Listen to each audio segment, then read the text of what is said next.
And I think we are live. Can you see on top of the window, which means we are live?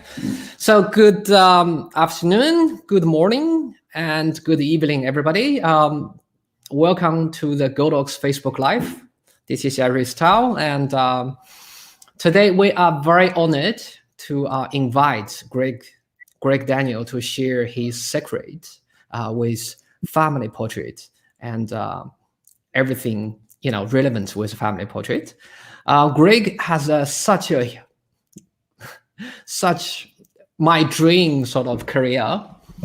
Every single title of his, I probably need to spend another 20 years to get there. Let me start with PPA president between 2020 and 2021. Fellow American Society of Photographers. Now remind me that I'm still working on my associateship.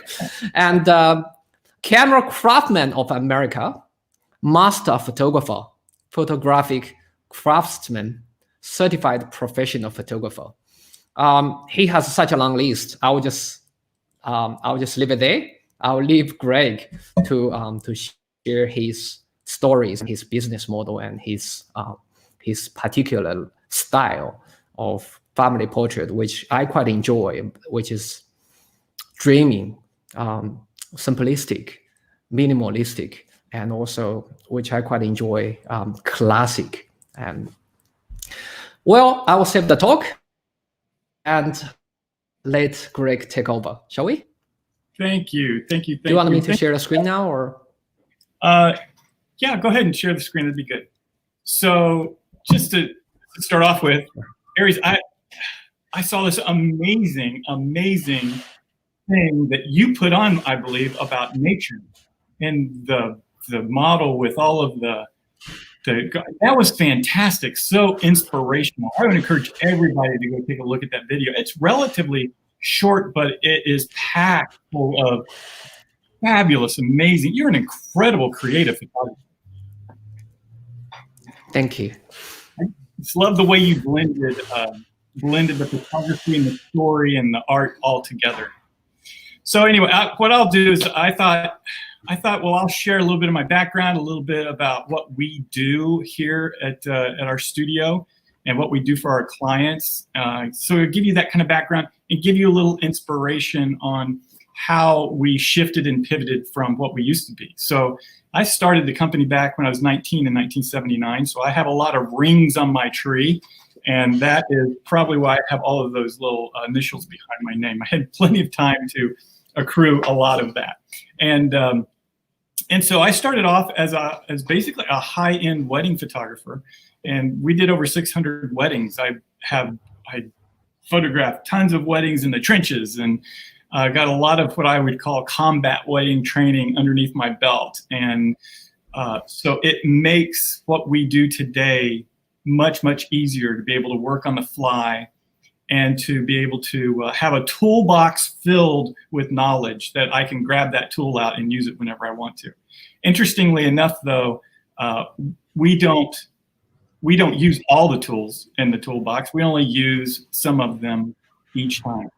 So I'm going to share some of those tools and some of those great tools that Godox has that's really added to my toolbox. So let me get in here. And I think I just had a light go out. Let me take a look if I can turn that on real quick. No worries. Take your time. Hi, guys. Hello from Nigeria. What's the time there?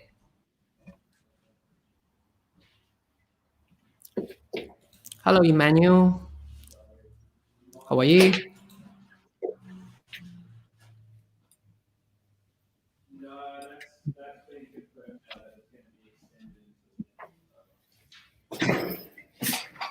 There we go.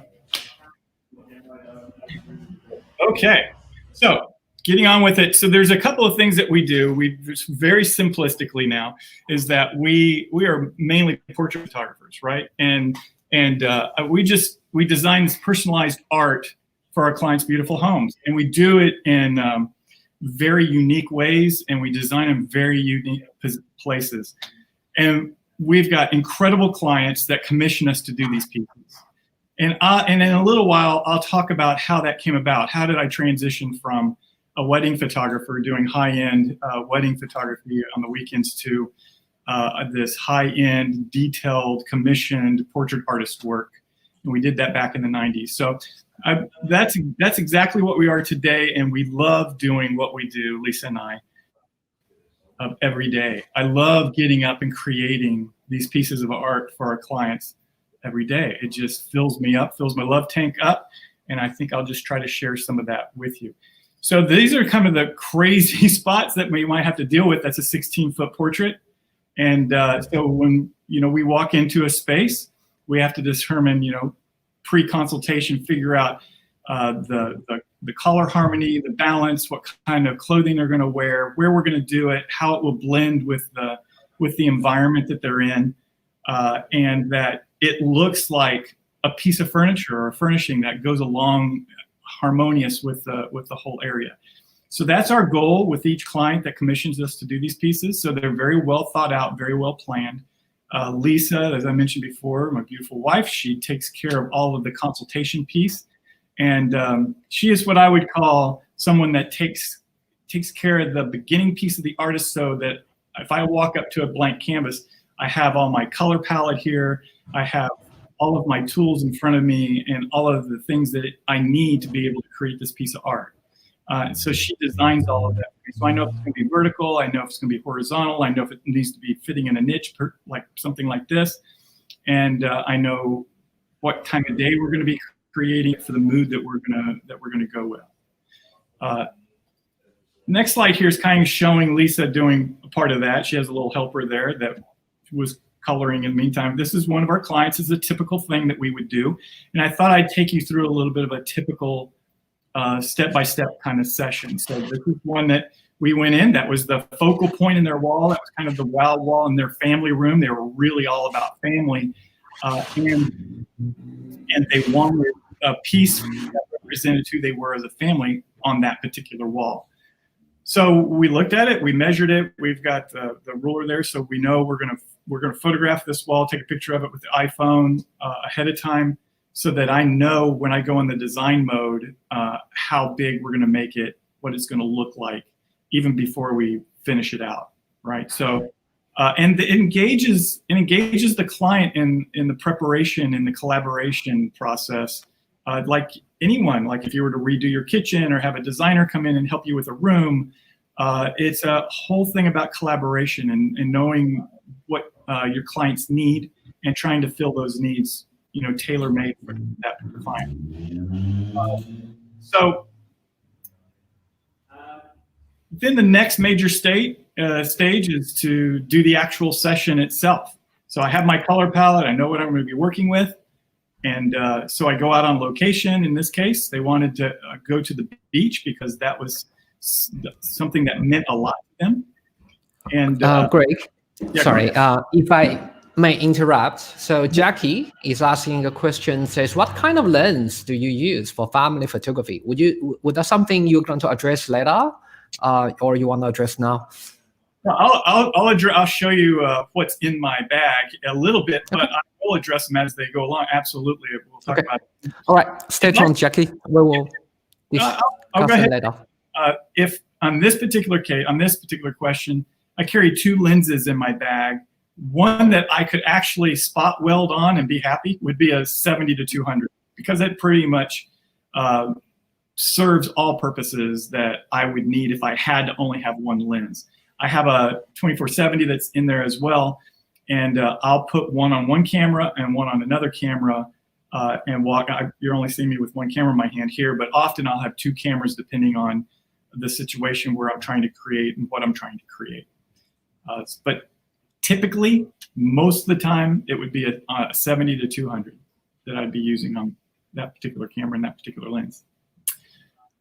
So yeah, so we have another question. There you go, Jackie. So, no. Well, good. Please go ahead. So here we are at the beach. We've got the color palette. We know what time of day we're going to be photographing. This is going to be towards when we do the beach sessions. It's the last hour of the day. And so we're going to be we know what kind of light we're going to be dealing with, and I'll only have to put splashes light in And I will show that the light that we use, and the Godox light that we use, AD300 that we use, I'll show you that in play. I don't have an example of that on this particular image, but this is what it would look like. So we're off to the left. Lisa's holding that light with a mono stand, and I do have an example of another session in a little bit where it'll show that. And so we're just adding to the light. So what I'm interested in something like this is creating a scene and a story, and they wanted family. So all of these colors were something that they wanted, and accent colors in the home. We needed it horizontal. I just wanted to create a feeling with it. And so from a lighting standpoint, a lot of my work is environmental, and so I'm lighting in terms of the scene first. You know, I'm trying to use all of the available light possible and exposing for that, and then if I need some additional light, some accent light, then I'll bring in, say, this AD300, for example, and give us a little splash and bring up just enough where it doesn't look overlit, but blends with it and accents with it.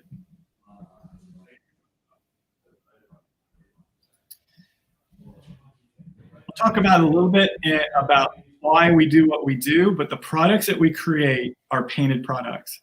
So we start off with photography, and then I go into Photoshop and do any kind of compositional correction or changing that I need to do. And then after Photoshop, I would go into a painter program called Corel. And Corel allows me to do digital painting all the way down to the eyelash. So I paint every pixel that's on the image, and then we output it to, as you might imagine, giclée. So it's inlaid inks into canvas. And so we use a very large Canon printer, which is right here on my right, and we will inlay those inks into canvas, and then I will apply acrylics and oils and varnish to finish it out. So it's part of the embellished reproduction process in the art community. We started this back in the 90s, and I'll show you my inspiration for that in a couple of minutes here. This is look at the strokes. Yeah. This is part of the embellishing process. Looks like I'm working on the acrylics on this particular part of it. So we're covering the entire image with acrylics first as the first layer, giving it more dimension and dimensionality, and using the brush strokes to accent any kind of composition in the image or elements I want to have stand out. This, let's see if this will play. So this looks like, this is after I've already applied the oils of the embellishment, and this is varnish that we're putting on the top of it. Kind of see it blends all of those acrylics and oils that I put on top and blends it together, and we get a beautiful satiny gloss finish on the top of it.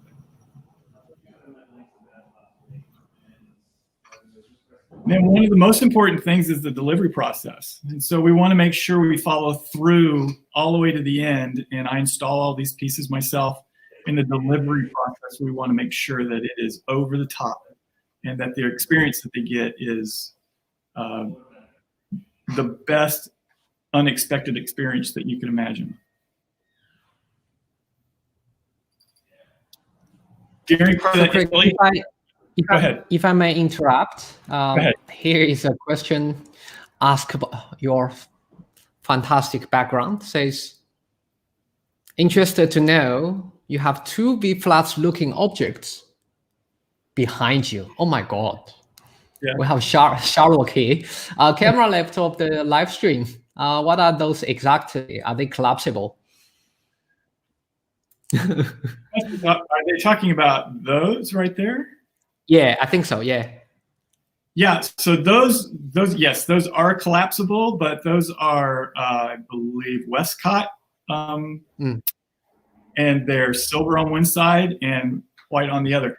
There's a Northlight window that runs the whole bank behind my easel here, and that Northlight, you can't really see the light. It's hidden by my easel, and so that's all bank. And so I use a lot of those reflectors for that. So that's used to cut off the natural light, or? So I can use it to gobo. I can use them to gobo. Okay. I can use them to reflect in natural light. I like two of them because if I am doing all natural light, then I might use one to do some sort of reflector or fill up shadow, light, and then the other might be a silver reflector that pops light back on the background, so I can control the volume of light on the background if I'm dealing with window light. So one's basically a background light and one's basically a fill light when I'm using window. The other way I use them is, and I do have a studio image using these Godox lights, a self-portrait of me while I was testing out some of the lighting that I don't think I utilize the V-flats with it, but you might see them in it. They're not V-flats. All right, so here's your answer. Smarter. I like her portrait that she's got her bio. Yeah, shot. Kind of cute. Kind of cute. Yeah. Yeah. So one of the things that we do, people love this. You know, it's a white glove experience every time, and I'll sign the back in front of them. You know, the front signed, and we also have a seal on the front, a wax seal for the paintings, and then I'll sign the back of it in front of them and maybe put a little something on it, and they just love that little embellishment process during the installation. This is the installation itself. Let's see. Where did I want that? Stop. Okay, where did there it is. Okay. Lost my PowerPoint there for a second. Okay, so here is the installing it. So I physically install them all myself, or if they're really complicated and large and on strange things like mirrors and stuff like that, I will have a professional come in that does that type of thing, would do install for us, and then I'll just hold a corner and get a picture for Instagram as I'm holding it up, making it look like I'm actually installing it. And so this is the finished piece. So we like to also photograph. I quite enjoy how the color palettes works with the stairs, and also, you know, the walls. It's just good. Isn't that cool? Light and airy and beautiful. So cool. So cool. Yeah. And here's a question from Mark. He would interested to know, call yourself a photographer or an artist? So on our sign, we call ourselves a portrait artist. And we have since the 90s. Even on our sign, it's Gregory Daniel Portrait Artist. So we utilize mixed media to create the products that we create. And so in the art community, that would be referred to as mixed media. We use the terminology of embellished reproductions because that's what a lot of people understand in our community what it is. We also do offer just regular studio photography. And I've been doing some artist projects and that deal with film, which is really fun. We've been doing some really cool, fun stuff with the artist projects. So from an inspirational standpoint, this guy changed my world, rocked my life, and I saw his gallery in San Francisco. This is the actual pickup card that I picked up in, I think it was 1991. I was at that time struggling a little bit because I was this high-end wedding photographer doing incredibly well. I guess you would say we were on top of the mountain with it. It was doing a lot of speaking and engagements and things and traveling for Kodak. It was something that, you know, I could have only wished for in the beginning of my career to have gotten where we got. But what I was struck is we had young children that were entering school and going on the weekends doing school events and that sort of thing. And so that lifestyle was rather difficult to maneuver around and torn between my profession and between our family as far as, you know, taking time away. So for us, it became a thing like, I need to change the business model somehow. And I was struggling exactly what that might look like, what that would do. And my wife was a ballerina. And so I have a really, a heart for ballet and the arts for that sort of thing. And so when we walked in this gallery, and I love art galleries. I'd always loved art galleries. A lot of our products were created through looking at art galleries, and I loved drawing and that sort of thing, but I never thought as, I would be a painting artist. And I walked into this gallery, and this gentleman, his work, this gallery was filled with these large, realistic paintings that were stunning. And this particular series that was in here was of ballerinas. And I was blown away by just the oils and the paints and the detail. And it looked photographic, but then it looked like a painting. It was so incredibly powerful and moving for me. And the whole gallery scene of it was just moving. And I thought, oh my gosh, this is so gorgeous. I was so impressed.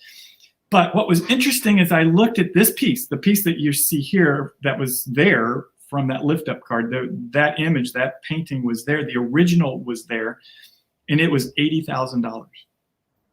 This was back in 1990, $80,000 for that painting. It was about a 45-inch painting. And then there was one that looked exactly like it that was on the other side. And I couldn't understand because it looked exactly like it, but it had a price tag of $8,000 on it. I thought they must have misprinted this one, and he painted two paintings. And I asked the curator to come over and explain what is this a misprint? And he said, no, this is called an embellished reproduction. It was the very beginning of the embellished reproduction stage in the art community. And he said, so there's this thing, back before then, really painters could only do lithographs and photographs and posters and reproductions of their paintings, right? Now, he said what they're able to do is they actually photograph the painting, and then they put it in this program called Photoshop. It's a brand new thing that came out, he said. I'm familiar with Photoshop. And he said they're able then to output it, and they inlay these inks into canvas, which is a new process from Photoshop. So you can have a digital printer inlay the inks into canvas. They call it giclée, and the guy had an accent, and it sounded really cool. And so he shared all of that, and then he goes, and then the artist is able to take it, stretch it, and then embellish it with some embellishments, and it doesn't take him near as long as starting from scratch. And he shines it, lacquers it, and it's an embellished reproduction. And I turned to my wife and said, I can create this in my world. I can create personalized art that's not of somebody else's ballerina, but it's of the ballerina you want in that piece. I can create that I'd be happy at the $8,000 rate per piece, And so that's when it started. And that's how we created that whole business model. We infused the art world and those processes that they were creating for embellished reproductions into the photography world. And that's what we've been doing ever since, is just working and working and working and refining and refining. People that made that process incredibly prolific was people like Thomas Kincaid. I don't know if you've ever heard of him, but he's an artist that became incredibly prolific. He could never have done what he did without having the embellished reproduction process. So if he had been born earlier, it would never have been able to take place, because that's the way painters are able to do embellished reproductions. Most of the galleries are just full now of embellished reproductions. We sell lots and lots and lots. So anyway, that is that. And let me just share a couple of the images that inspired me from him. So this is some of his work, and he celebrates a lot lighting, which is beautiful, right? I love the lighting that he uses and how he sees things and how he sees through three-dimensionally with the light and with the scene. So I just really enjoyed studying his work and how he plays with light and how it works, like, you know, strong light versus soft light in the lines and the design. These are just absolutely gorgeous pieces to study and look at, and just a lesson in color, harmony, balance, lighting, and design. So ever since then, I've had a dancer project, artist project going on. You can see some of them on our website if you go into artist projects. One of the projects is the dancer project, and it's been going on and ongoing. It's kind of an ongoing project for myself, and I just love doing it. So let me just show you a few of those images that are part of it, and you can see, I think, the inspiration from that particular artist and what kind of inspiration he has given me for that type of work. So this is the whole, starts off with photography and ends with the embellished reproduction process.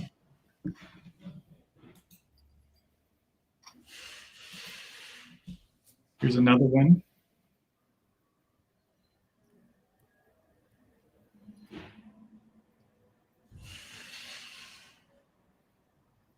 This is mainly just to show you just the inspiration from that artist and how it led me into doing how all of this art actually applies to our day-to-day commissions. So these aren't as much commissions as these are artist projects mainly. Some of these were commissioned by these dancers or parents, but a lot of them I do to express myself and to, you know, express my creativity and give homage to the artist. So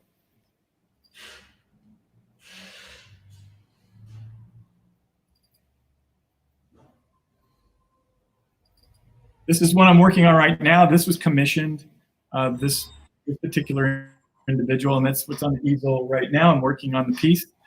And so we're really excited that the client has not even seen it yet. And so they'll come in and it will be finished on the easel for them to see. Here's another one in that same look, but you can see all the different light and the way we use light.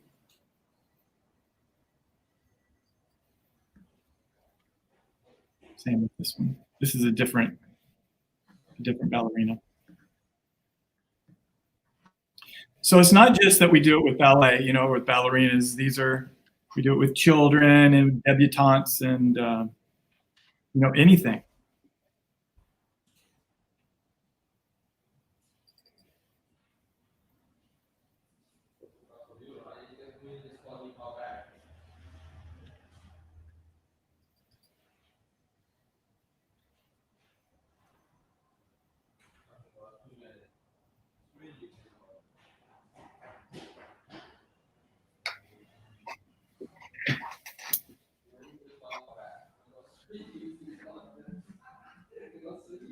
Okay, so here's my bag. Here's what's in the bag. So I love the V1. The V1 is great, and I'll show you in a little bit some of the images that we've done and how we use that V1. For a couple of reasons, I love the V1. One is that it can give me just a little accent light in little nook areas, things to just bring up a little bit of brilliance in the image, maybe add a little background pop, maybe put a pin light behind someone. It's very flexible, very easy to use, and it also, and I've not used it for this, but it's also, it can dual as a transmitter. Is that right, Aries? So you could actually... Yes, it can be used to trigger AD300 and stuff like those, yeah. Yeah, I've not used it for that, but it's nice to know that I have a backup transmitter if something happened to the one that I have on my camera, which is wonderful. And I like that it has these little attachments, and I'll show you a couple of those attachments. And I have the V1 right here. You can see it. And I'll show you a couple of the attachments and how I use them, for a couple of the photographs. I have three, and I ordered three 300s, AD300s, because I really like the ability to be able to do work here in the studio and be able to have what I call a transitional fill light, which I'll show you, and a main light and a background light, or a kicker light. And so I like the ability to have that, especially for here, and on location if I need that many lights. I don't normally, but I do have where I photographed an album cover for a pianist just the other day, and I'll show you that and how we utilized these lights. So it's nice to have those 3 lights, and I carry them around in a very small bag, which is amazing that they can fit in these really small bags. I have the larger, was it the Octabox, the 120 cm Octabox, and that's really nice for a beautiful transitional fill light. And then I have a couple of the AD S85Ws, and these are really, or 65, right? These are really sweet little guys. Like this a lot. Handy. So, and then I'm going to show you where I have a translucent piece of material that's a PhotoFlex light panel, and we're going to be showing you that later on in the video, how I use that light panel occasionally. Not very often, but I'll use it occasionally when I need to. I feel like I'm rambling. Am I okay? Is this going okay? Oh, it's all good. Okay. All right. So I bring 2 cameras along with me, 5DSs. I use a Canon 5DS, the very large sensors, and I do that because I'm dealing with very large pieces of art, and so I really need that fidelity and really high resolution so that I can paint all the way down to the eyelash and have lots of tooth to work with in the painting process. There's the 2 lenses that were asked about earlier, the 7200-2.8 and then the 2470. And I have the Sekonic that I don't feel the need. I have one of the really nice Sekonics. This one is really relatively inexpensive, and I like it because if I drop it, it doesn't break. I've kicked this thing around all over the place. It really has served its purpose well. And then I have this Omega reflector that we take with us. So that's pretty much what's in the bag. I actually have a personal question. I'm actually quite curious in terms of family photography. When would you actually use the translucent umbrella, and when would you use the reflective umbrella with diffusion, and when would you use the softbox? Like, would you find them have deliver different kinds of quality of lights, or? Exactly. It's definitely about the quality of light. So the translucent, that umbrella, boy, that's a beautiful thing. I can use it for a couple of things. I can use it actually to gobo sunlight, direct sunlight on a subject if I needed to. So I can actually put it in between a direct sun and say the subject, and that will allow me to bring down the exposure and evens out the light on the subject. And then I can utilize that other light that's in the background, filling the environment, and make it more of a higher key. So if I wanted to bring the key up in the environment, all I have to do is bring the light down on the subject and then expose for the subject, and it'll bring the key up to the rest of the scene. Does that make sense? So that's a really good light for that. Another great reason is, let's say I'm inside, say, a room this big. I can, and let's say the ceilings are incredibly high. So instead of bouncing off of a ceiling to try to create fill light to fill a scene, I can utilize this and shoot it through the umbrella and fill the scene up in a very, shadowless kind of lighting situation. So it's a much more of a softer light to kind of bring up the volume in an area with the scene.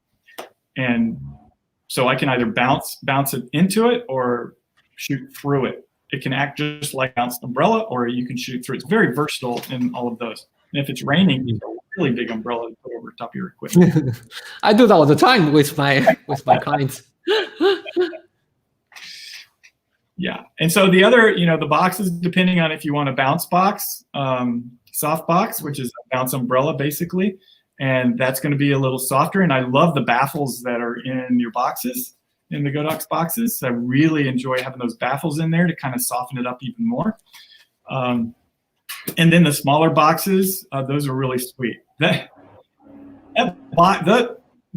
These boxes are crazy cool with this AD300. These boxes and this new mount is spectacular, and it keeps everything really, really small. But I mean, just that to be able to pop on your box is incredible and quick and really cool how it does that. So it makes it really easy then to fold up and put in your bag and transport. But I really like that mount, and it's really strong. So it feels sturdy and holds up really well in the environment, work environment.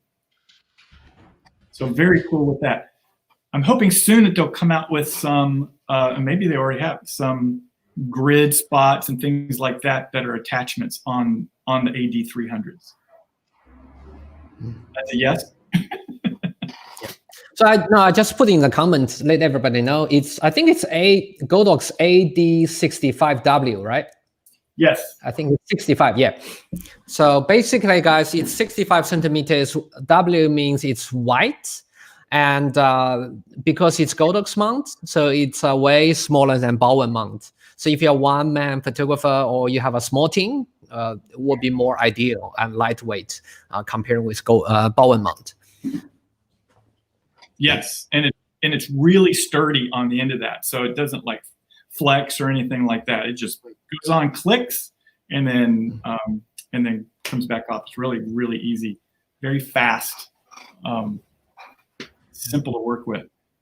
Any other questions on the equipment before we go in and show it in use? No, not so far. Not so far. Okay.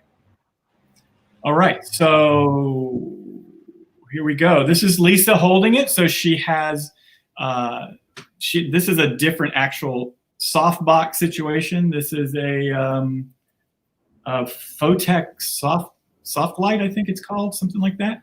And it's an umbrella, just like the Godox umbrella one as well. And that works in a very similar fashion. And so she's holding the light with that's attached to, this is the AD300 attached to a mono stand. You can see it's just, we've exposed for the scene, and then we're adding just a little bit of light to bring up and give us some modeling on their faces. There's also another, there's also another light on the back left side that is AD300 that is giving us a little kick light.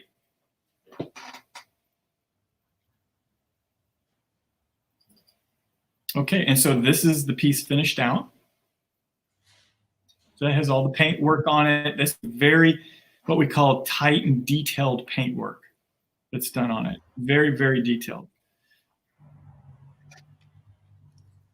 Do you want, Greg, would you mind just zooming a bit so we can see the details? Also, I have a personal question. Did you retouch out the light, No. The lighting assistant, or? No, so this is just a wide angle view. Okay. Okay, and then, well, this is a wide angle view. She's backed up some here. And then I've gone in just a little bit.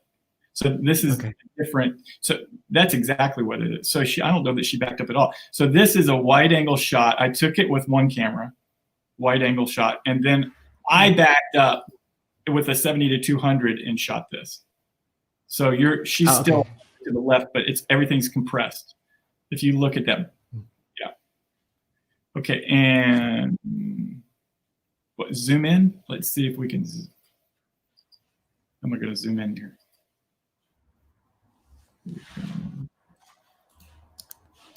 Take your time.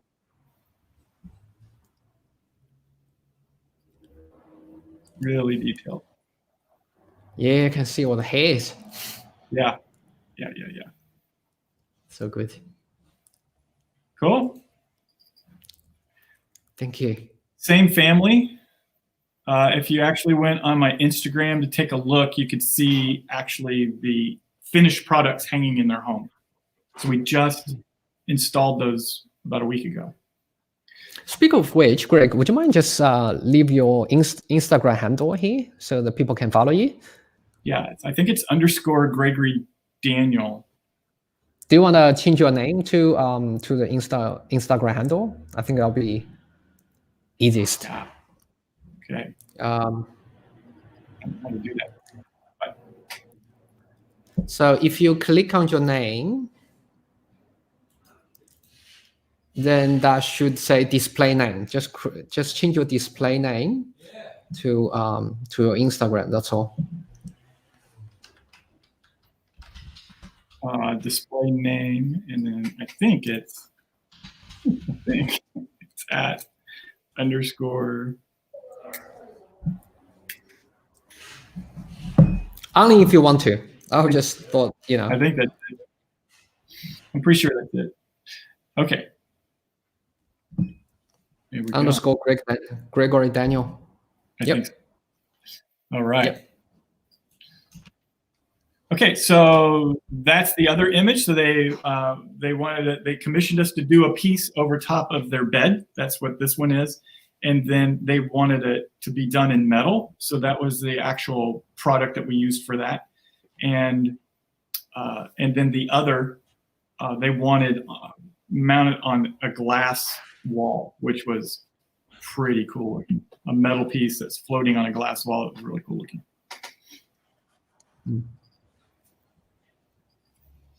All right, let me see if I can get back to, there it is. There we go. Greg, before we head on to the next slide, here we have two questions. With our, do you want to go back to the previous slides? Sure.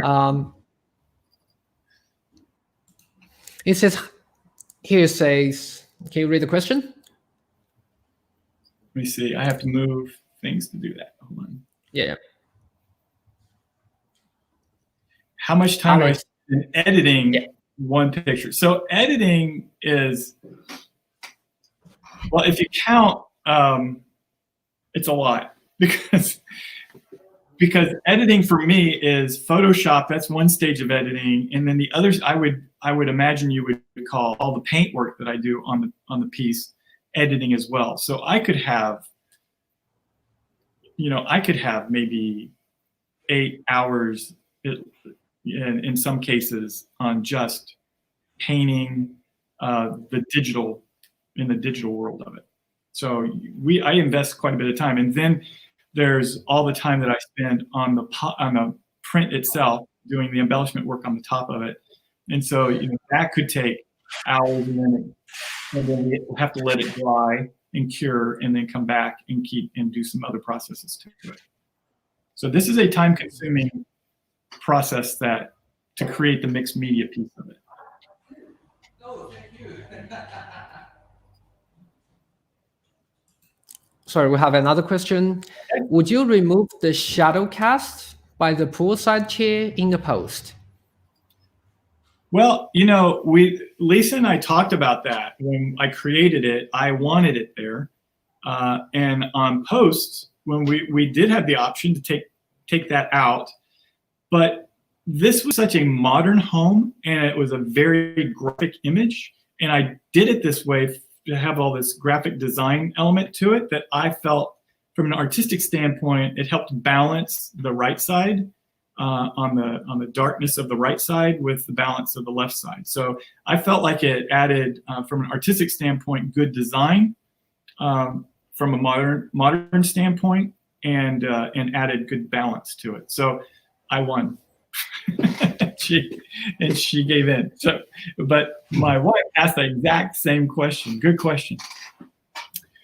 This particular one, I did want to point out. So this, in the back, you can see that little corridor.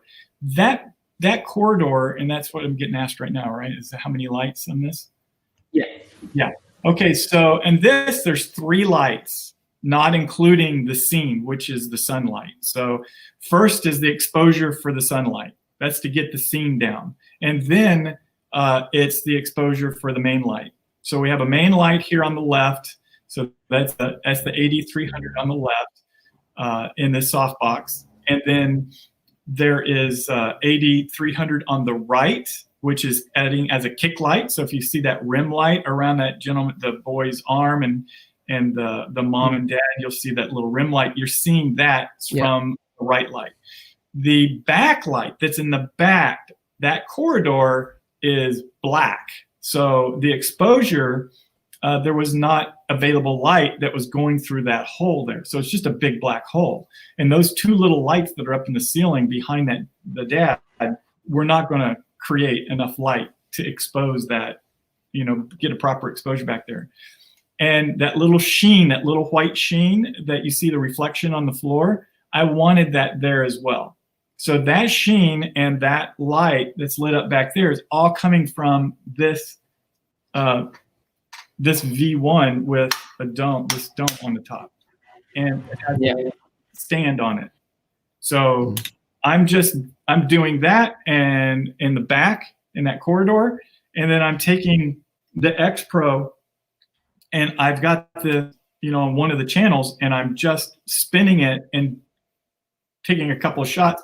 I wasn't metering it. I started off lowest power on it. And then I'm just pulling it up a little bit until I feel like it's enough accent in the back. So I'll fire, take a look, fire, take a look, and just dial. This is beautiful. This little guy right here is fantastic because it's full range on all the lights, full range. So I can dial it all the way up, or I dial it all the way down right from my camera, which is a beautiful thing. Nice piece of equipment right here. And this is the X Pro. Very, very nice. I think the editing thing is a whole nother topic, but maybe just something in general in 20 seconds or. What is your editing process? Well, and initially on this one, it's really about design. So I think in terms of design, or if I need to say take someone's arm or face or expression or whatever from another image that I've done, I'll capture a few images. And so I'm like trying to improve the posing, the design, the elements of the image. I might stretch it a little bit for the design. I might, like in this case, the boy on the right, he was over about a foot to the right. And so I slid him over to the left in the editing process, just to create that beautiful triangular composition that didn't make him feel like he was out too far. So things like that is what I'd be doing through the editing process. I'd also want to make sure that my whites are where I want them, my blacks are where I want them, the shadows are where I want. So this thing will have a really rich color balance and harmony. I might bring up some of the luminance and different colors to add and blend, or some of the saturation and the different colors to add and blend. I think R.A. Chris wants to know your general camera setup for this kind of shot. Camera setup. So in this case, it's the 70 to 300, the 70 to 200. Probably in this case, shooting at around 70 millimeters. Just because you're seeing this, I wanted this little bit of a feel of stretch to it, and because I'm dealing with a group like this, I'm normally shooting at f8. I definitely want to start off around f8 with the Canon, and with that lens combination, I want to be able to have focus, make sure I've got good sharp focus on this group of people. Right, the enemy for me in painting and making these very large pieces is too soft. Having one person out just a little bit. The girl on the left, she's back just a little bit, and the boy on the right is in front just a little bit. And that's enough depth of field that can start to cause me issues if I'm not paying it really close attention to that. Is that helpful? Probably in this case, depending on, that's my priority. And now, depending on the light, is my shutter speed and ISO. I try to keep the ISO down around 200 if I can, 200 to 400, because again, these are going to be very large, and I want to make that I've got lots of good tight detail in the pixels. And So I want to stay around that range. So if at f8, in this case, because I'm doing a group, I have to keep that aperture down. That was kind of the first priority piece of it. Next one is the image quality, which is the ISO. So now I'm sacrificing shutter speed. So I might have to put it on a tripod, depending on what time of day it is, to expose the shutter long enough, leave the shutter long enough to get the environment exposed. So in this case, it's probably around a 60th of a second. I would want to put that on a tripod so I wouldn't get any motion. And in some cases, I'll actually lock a mirror up to take it, just so I don't get any motion at all. Really, really large pieces to work with, I don't want any motion from my camera. So Abby is asking a question. Do you recommend a budget alternative to the 8300? I guess, do you reckon, I think V1 is on the cheaper end, right? Do you reckon V1 can replace 8300 in your workflow? Or if not in the entire case, maybe in some circumstances, V1 can replace 8300 or not? I think if you weren't working with larger groups, if you were working individuals, I think, yes. I think it would probably work well.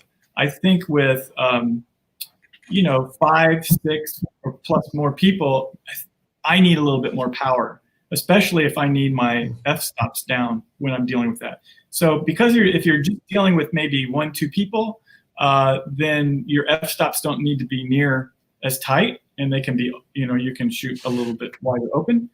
And I think even some cameras you can shoot, like, different brands you might be able to shoot a little bit more open. But my particular brand, my particular camera, I feel like I need to have for larger groups that tighter shot. So if you can actually deal with just a couple of people, then higher apertures would be, wider open apertures. You don't need as much power. You probably could work with the V1s. Is that helpful? Thank you, Abby. Oh, sorry. Thank you, Greg. Abby, here's your answer. Another, let's see, we good? Okay. No, it's just thank you, that's all. Oh, so this is another situation where it's environment, family, the lighting scenario is the same. We're just not using the V1 to add any little punch lights. So this is 2 light setup. Actually, the AD300 hid behind the tree on the left, and then the AD300 in a box, just splashing the light to give us a little bit of volume on their faces, just to bring it up a little bit.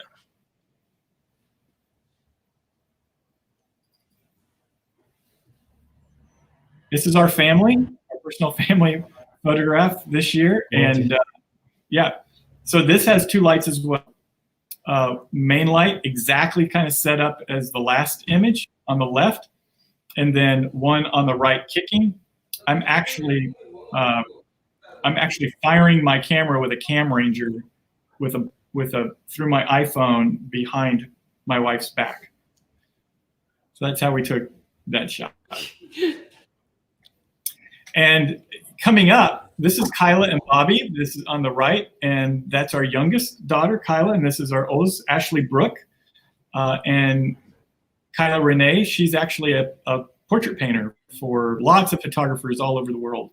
And she just gave us they just gave us our first granddaughter, which is absolutely incredible. We're gonna show that, I think if we have time, we'll show some of that video behind the scenes where we did that session.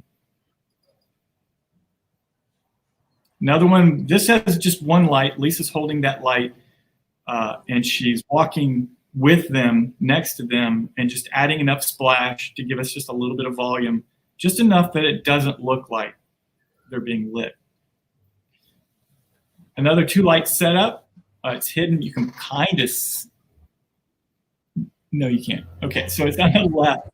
The box is up. I'm wondering if I can see that little box there. The box is all the way up on the left and behind those palms, and then there's a kick on the back right. And so again, exposing for the scene, and then adding just a little bit of extra light to pop in. This is Lisa holding that light with the box. Is this the... Yeah, so this is the 85, right? So this is a little bigger. This is the little bigger box. The one I had that I showed you was the 65, is a little bit smaller. 65, I like this little bigger one, the little larger one out on location as the main, and this other one as the kick. You know, just have a little kick light. So in this case, I want to show you some of the images. So yeah, here it is. So this is the main. This is at f8. Remember, I wanted f8 for things like this. The box, the 5D at the 5.6. Let's see. It can't. Okay, the lights at that should have that. Okay, here we go. That's okay. Here we go. It should have been. It's at f8. I shot this at f8. I don't know why it says 5.6 here. Misprint. Okay, so here are some of the images from that session. That just has that little bit of light, little light pop. It's beautiful, beautiful light. So here's this little studio setup. And so we have the main light with the 85 overhead. And then this is the Octabox, which is the umbrella box. These have the AD300s in them. And then this is kind of sweet. This is, I lit it a couple different ways, just kind of show you. I only have this particular one here. That's with the smaller box over here on the right, but I was using that as the, as just to give me a little spot here. But I really liked this. This is why I wanted to show you this. This is when you talk about one or the other lights. In this case, this V1 works really beautiful with a grid on it. So that little kit that you get, or that you can purchase separately, and you can have this little grid spot. And this little grid spot's beautiful for using on backgrounds and giving a little separation for the background. I just loved it for that. And I just had a little attachment to hook it onto my stand over there. Works out really well with that grid spot.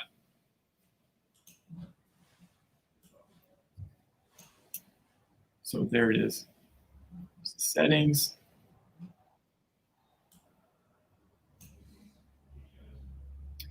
Okay, so this one, I wanted to show you this because I just did this the other day for this client that needed an album cover done. And I just thought these lights performed so well here, and it's just a great example of using the three lights in a really cool wrap way. And I just wanted to share that with you. So in this case, we've got that little V1 here that's inside the piano with the dome on it. And that's giving us beautiful light, just splashing around inside, lighting up, bringing up the volume to show inside that piano. So that was really cool.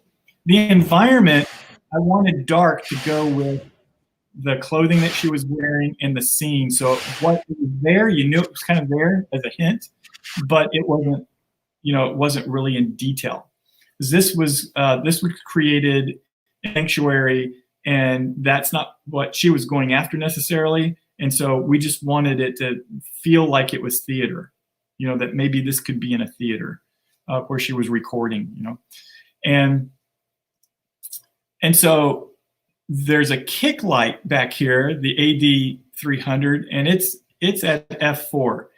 Now, if you take a look at the way I would normally look at this is I would start with what I call a transitional fill light. So for me, a transitional fill light is like back here in the back. You see this back light? It's a bit larger. And for me, if you think about what we were talking about in the studio here, I have a big bank of windows. And I love that real natural kind of feel of a natural light wrapping around a subject.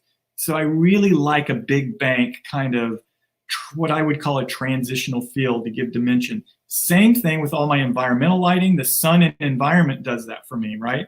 And so I love that lighting that gives me that wrap, that three-dimensional look to it. And so this would be like giving us that environmental lighting, which I'm calling transitional fill.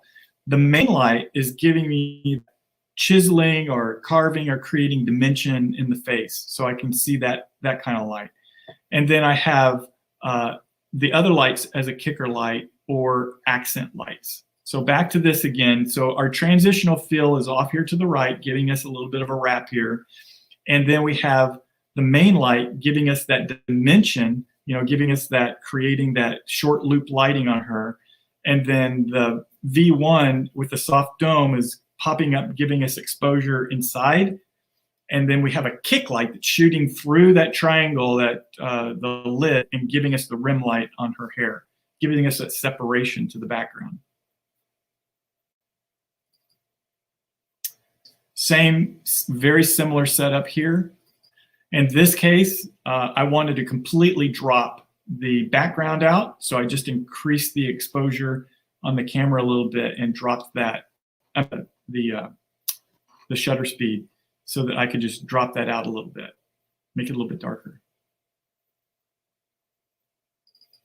Her son is on the album with her, so we did an image of him as well. Same kind of lighting setup. And the daughter is on that album as well. So we just did, they wanted a couple of little images that go inside the cover. All right. So if you would like, we'll take you on a little journey for the next little bit and talk about this session that we did of my new grandchild, Evie Rose, Kyle and Bobby's beautiful little child here. So what was kind of unique about this is Kyla wanted this really light and airy feel, okay? And that's not typically what my imagery is, as you've seen the things that I've shown you so far.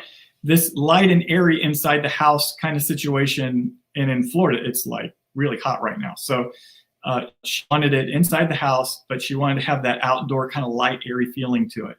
I'm like, okay. So I did some light and airy kind of searches, kind of see what in the world is she talking about. And most all of that technique was totally against my grain of education and background and having really great exposure. It was all about, creating it underexposed and then destroying the file basically to create this really light and airy look to it. And I'm like, oh, I can't do that. So I was wanting to mix the outside with the inside. So I did this. I thought, these lights will be able to do this. And so I'm going to take you on a little bit of a journey. We filmed some of the behind the scenes of it and kind of talk how we created these images.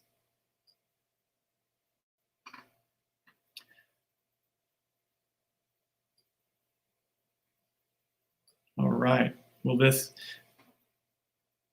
is just me loading up. So this is kind of interesting. Some people might be interested in it. This cart I have, it's from procameracase.com, and they sell these carts that are kind of cool. And I like them because I can take them out to the beach. I can take them out on location. I can put my stands on them. My Godox lights are on the top there in my camera bag that just sits on the top, and my cameras are in that bag below. So it makes a really cool, easy, packable and movable solution, especially on the beach. So let's get on to where we get to the house, I think. Yeah. So we can go forward a little bit. This is where Lisa comes in the picture. Lisa's filming this so that we could share this with you guys. So we could probably get through some of that. Let me see if I can get while you're doing that, getting to the next phase, I will try to see if I can get the light back on here.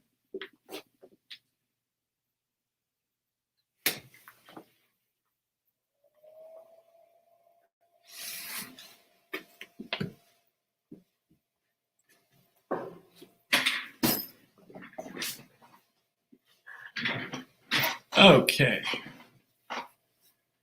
So it just kind of shows you, sometimes I'll actually even put a stand on it if let's say Lisa is helping with a small child and I need to have the stand to hold it. So I'll just maybe put a stand and have a clamp on it to hold the stand up, to hold the light on. So that's the bag that has all of the lights in it. That has the V1 in it. It has the 3 AD300s in it. Has all the chargers. That's showing softbox. Let's see, which one is that one? Can you tell, Aries?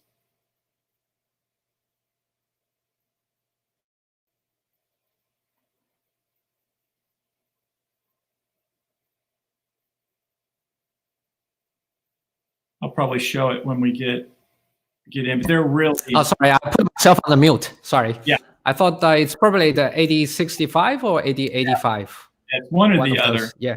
It's one of the others. Yeah.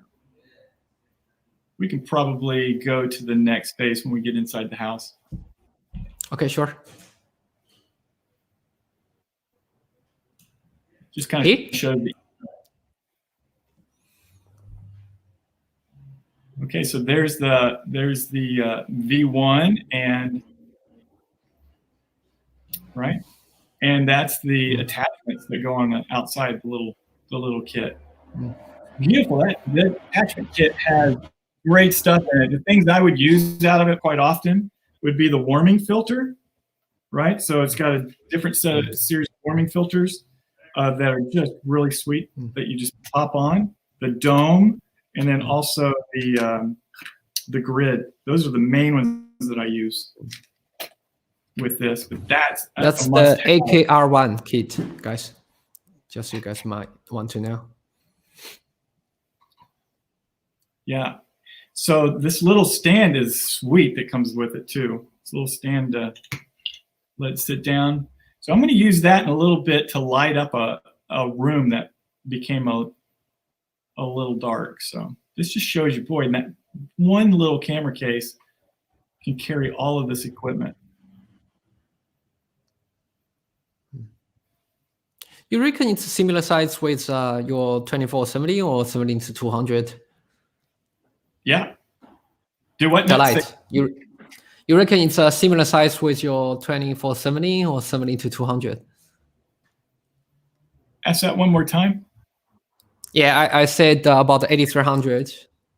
The size of 8300. Oh, the size of 83. Yes, the size of it is just about the same size as the 70-200. Yeah. So let's go forward a little bit and see. Sure. Okay, so here I've decided to light up a lot of the room, right? So if I'm going to light up a lot of the room, then I'm going to use some sort of, I wanted to just try this translucent material that I've had around here at the studio forever. And so all I'm going to do is I'm going to actually light the room up for a main light, and I'm going to use a fill to bounce off of the ceiling of one of these AD300s, and the other one I'm going to shoot against the wall and then let the light comes through, and then this will block off some light, gobo some of the light, so it's not hitting the subjects, right? And so what I said before is that when we do that, we can expose for the subjects and the environment will light up more. Okay, so we could probably fast forward a little bit, see where we are.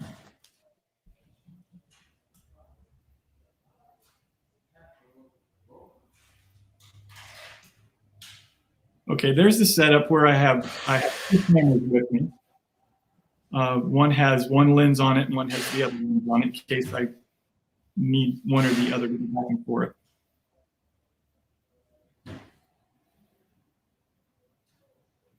All right, go forward a little bit. Sure.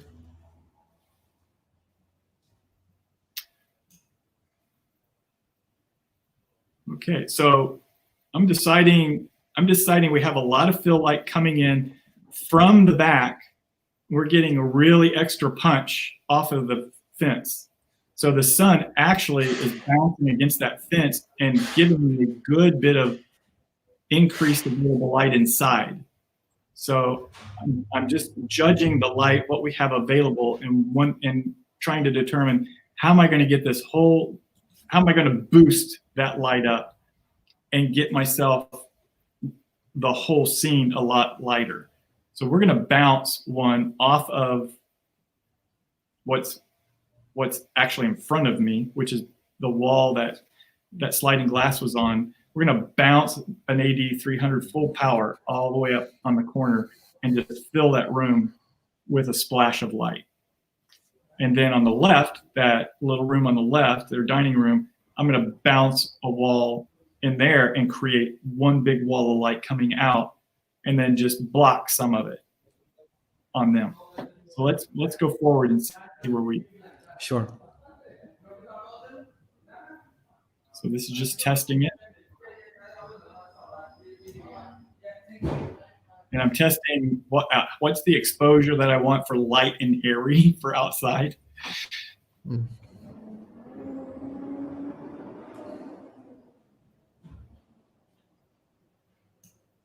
All right, we can move forward a little bit, I think.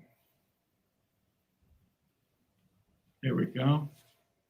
And then, so I had taken that, I had taken the V1 and put it in, so there, you can see the AD300 back here on the left bouncing against the wall, and all that Gobo screen is doing is just blocking them a little bit. Just taking a little bit of light off of them, so when I bring them up to proper exposure, it'll blow out the other light a little bit.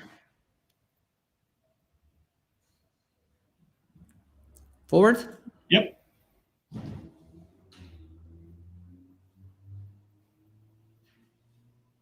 Okay, doing a little test with Lisa in it.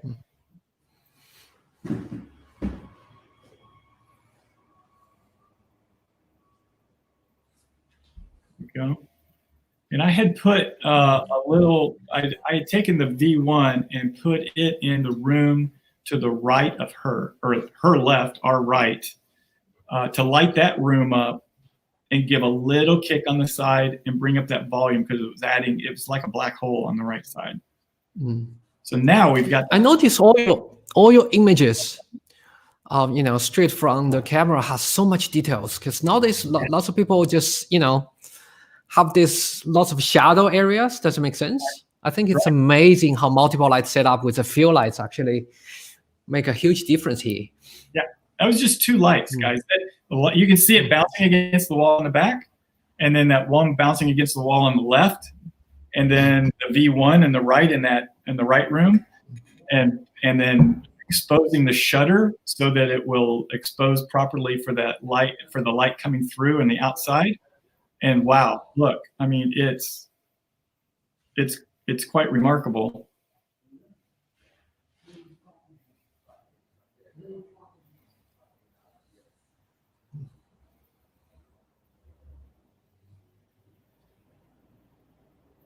So there we go. So I mean, that's light and airy. Yeah. So let's go to the next scene.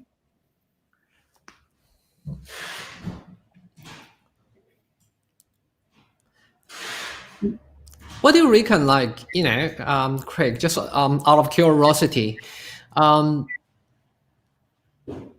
between light and airy and the traditional, what do you do with your classic sort of style image?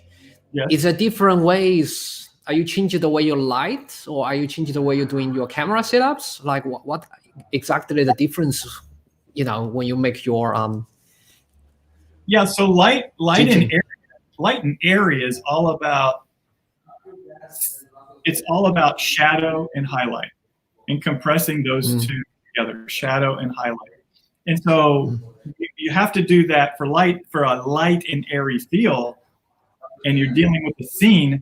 all of the scene has to have compressed shadow and highlights, right? So all the shadow transitions, all of the highlights have to be a lower ratio. So let's say 1:2 instead of 1:4 ratios. So there shouldn't be anything in the scene that has a 4 or more ratio to it. Whereas when you're dealing with maybe a darker tone, you can have 4s, 5s in a scene and have a little bit of 1s in the scene and tell your story fine, right? But in a light and airy, you got to get the whole scene to have the same kind of tonality palette to it. And you can do that with lights easily. A lot of people do it. Most everybody I research, they do it in Photoshop with pulling up the shadows and taking out the blacks. But it is, for me, it's destroying the image as you do that. So I'd rather get it in the camera. And you can do that with these lights. Guys, I'm only using 2 of these 300s, and it lit up the whole house. Right? 2 of the 300s lit up the whole house. That one little room, it had a little pocket, right? We talked about that V1 having great ability to pop up a pocket. So would you reckon it's more about the fill lights? You need a stronger fill lights or something like that, or stronger kicker lights in this case, in this scenario? In this case, the scene light, because I'm dealing with outside light, the environment was predominantly inside, right? But I had an outside light I had to deal with. So I had to get the outside and the inside to match. And I can't do anything about the outside other than shutter speed. And as I do it with shutter speed, it starts making the inside dark. So I had to use lights to bring up the whole scene, the entire scene. So yeah, you could say that's fill, right? Because the scene fill had to be at the same level as the outside. Oh.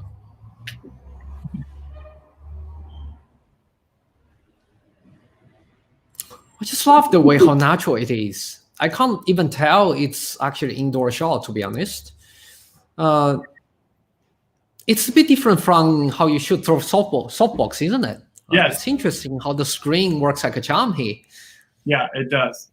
Yeah, because it's letting the light, it's bare bulbing, letting the light fill everything, and the screen's just taking a little bit away, knocking off. It's goboing is what it is. Goboing a little bit of the light from the subject. Getting,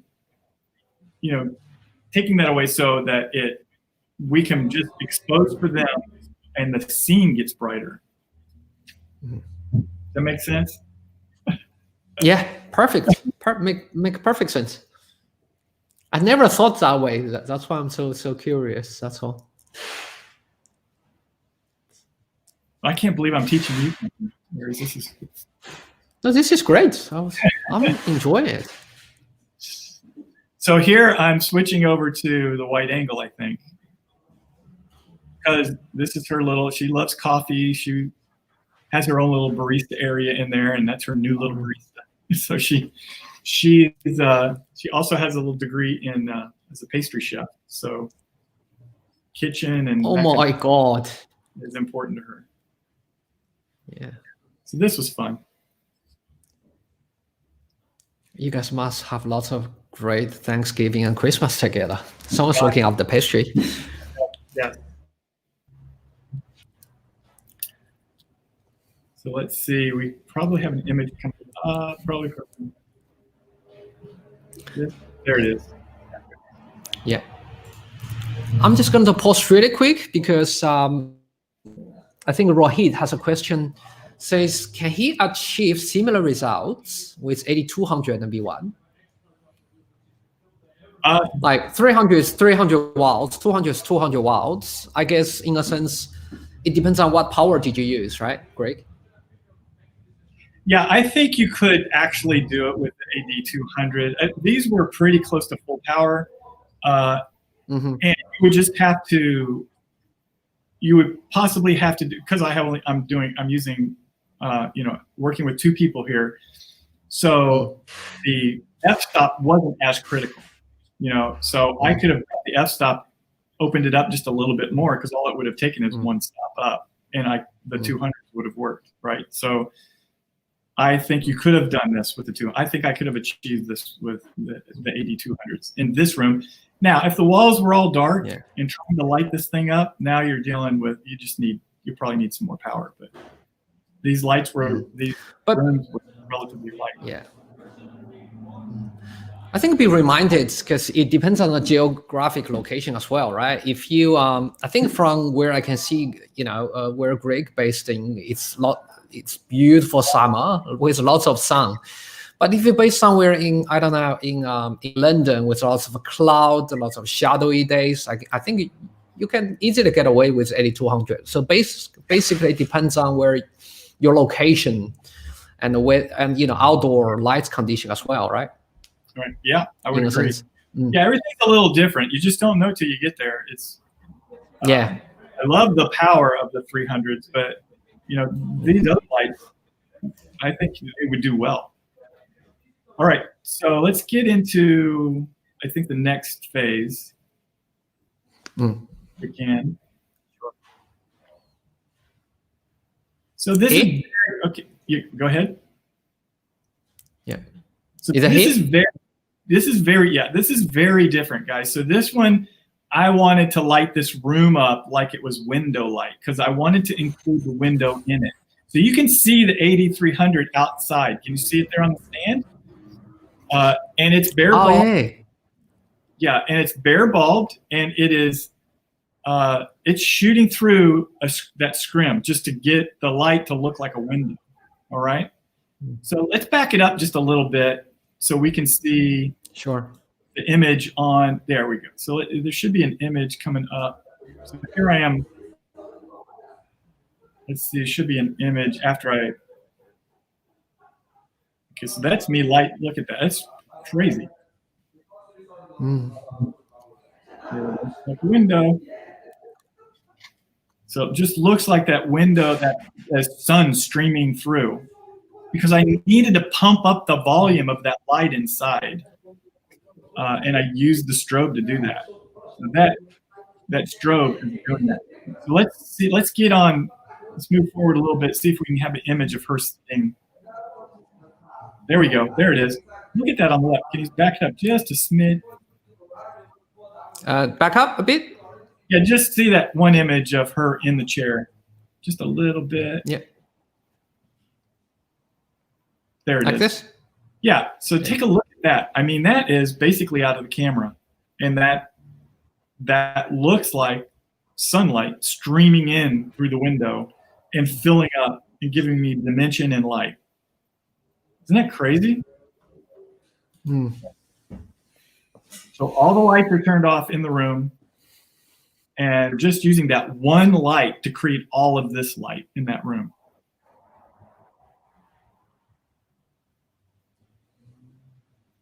I love the way you turn on the lamp, All right, so let's go. Yeah, so here I am doing her individual portrait. And so we just laid her on the carpet, and I'm using that light to stream in. And having that little reflector there to kick back to fill in to make it light and airy, right? to fill in that shadow on the right side, just to give it just that little bit of boost. All right. That doesn't really show up much. Okay, we could probably, we could probably end this, and I'll just show. I'll switch to your PPT. Yeah, that'll be good. About that, yeah. Good. Okay. So here are some of the images so that you could see them a little bit. Let's see. Where is it? Greg, if I may interrupt, Rohi has another question asking about share your lighting setup for the kitchen shot. Yeah, so the lighting setup, the kitchen shot is one AD300 actually shooting through the translucent, and then so the fill is filling up the room, right? Bouncing off the ceilings because it's bare bulbed, right? So it's bouncing off the ceilings, the walls, the floor, and then pushing through the translucent. So it's doing all of that and then pushing a a little bit of a darker spot through the translucent. And we're exposing for that darker spot and then letting the other fall off into a little lighter area. Look. Okay, so let's see. Here are some of the images. We'll just take through so you can kind of see them a little bit better.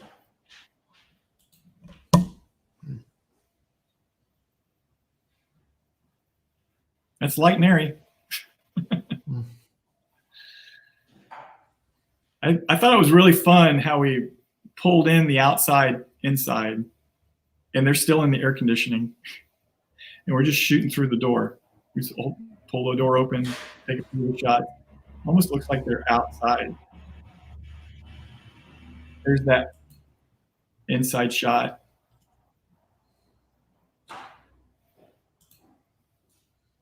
I just love that in here. Same lighting. I'm just getting close-ups. It's all the same light. Didn't move anything. I'm shooting the window.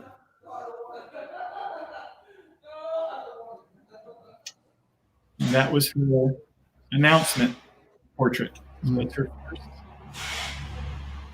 first portrait. And then I took some scene shots just of the room so that she would have them. So I just walked around and took shots. I love just taking these little segment lifestyle images. And I really liked this because this is part where the scrim was not covering that one side of the window. And so on that side of the wall, you're getting this really cool graphic feel, graphic light, which I really enjoyed. And so I wanted to share that. And then that's on that same side. So there you go. That was great. Thank you. Thank you, Greg. I'm actually kind of hungry because, with the lights, bring lots of field lights. I just feel like this is all macaron to me. I was like, I need something. And you keep on talking about the pastry. I was like, oh man, this makes me hungry. It looks beautiful and yummy. Yeah. Thank you so much for your talk. This is great. I love the behind the scene video as well. So thank you guys. I hope you guys enjoy the shot as well. And if there's no further question, we will call it the day. And me and Greg will probably see you sometimes later. Thank you guys. Thank you. Bye. Bye.